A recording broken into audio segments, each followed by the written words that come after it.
Et toi, tu as peur en forêt? Pour observer les animaux, je passe pas mal de temps en forêt et régulièrement de nuit. Et du coup, certaines personnes me demandent si je n'ai pas trop peur. Aujourd'hui, je peux dire que non, mais forcément, les premières fois, cela m'arrivait d'être un peu inquiet. Voici quelques éléments pour vous rassurer. Numéro 1. Le comportement des animaux. Les animaux n'attaquent pas sans raison. Ils évitent au maximum de perdre de l'énergie, car c'est indispensable à leur survie. Donc s'ils attaquent, c'est que c'est vraiment une nécessité. Donc si vous ne les bloquez pas dans un espace sans espace de sortie et que vous n'êtes pas menaçant ni pour eux ni pour leurs petits, il n'y a pas de raison qu'ils vous attaquent. D'ailleurs, la plupart des récits d'attaque ont souvent un lien soit avec des gens trop insistants avec des animaux, ou alors avec des chasseurs.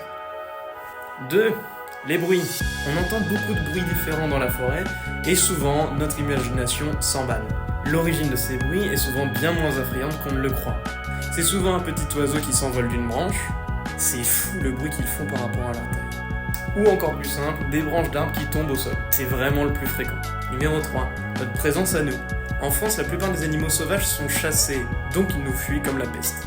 C'est d'ailleurs pour ça que c'est pas évident de les prendre en photo. Et leurs sens sont bien plus développés que les nôtres, donc ils nous repèrent très très vite. Vous avez donc très peu de chances de tomber par hasard sur un animal. Et si c'est le cas, estimez-vous chanceux et profitez du moment. N'hésitez pas à me dire en commentaire ce qui vous fait peur en forêt ou vos astuces pour ne pas avoir peur. A bientôt, salut!